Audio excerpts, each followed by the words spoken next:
Welcome to Thought for March the 11th.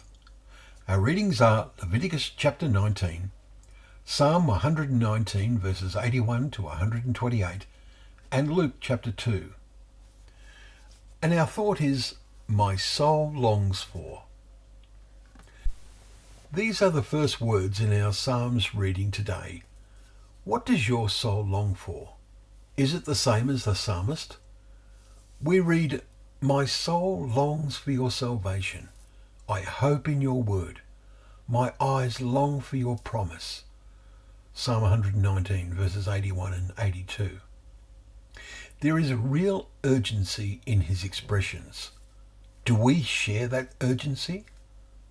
And then we come to three extra special verses 97 to 99. It would be good to memorize them. They start, oh, how love I your law. It is my meditation all the day. Your commandment makes me wiser than my enemies, for it is ever with me. I have more understanding than all my teachers, for your testimonies are my meditation. God's law is to be loved, to be meditated upon, and the result of doing this, the psalmist says, I hold back my feet from every evil way in order to keep your word. Verse 101. His next thoughts are, you have taught me. How sweet are your words to my taste, sweeter than honey to my mouth. Therefore I hate every false way. The psalmist continues, your testimonies are my heritage forever, for they are the joy of my heart. Verse 111. The law that the Israelites were expected to love was no set of thou shalt nots. Jesus found them sweet, and as we read in Luke chapter 2, we pondered the conversation that the 12-year-old Jesus had in the temple, where Mary and Joseph eventually found him sitting among the teachers, asking them questions.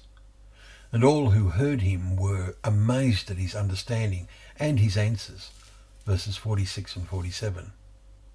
The chapter concludes in this lovely way, and Jesus increased in wisdom and in stature, or years, and in favour with God and man.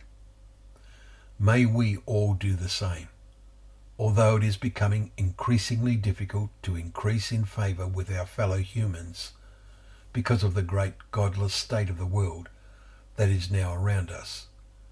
But this will lead us to say with greater and greater fervency and meaning, my soul longs for your salvation. Well, thank you for joining us for Thought for the Day, where together we can open up the pages of God's Word, remembering, as taken from our 119th Psalm, that the Word is a lamp to our feet and a light to our path.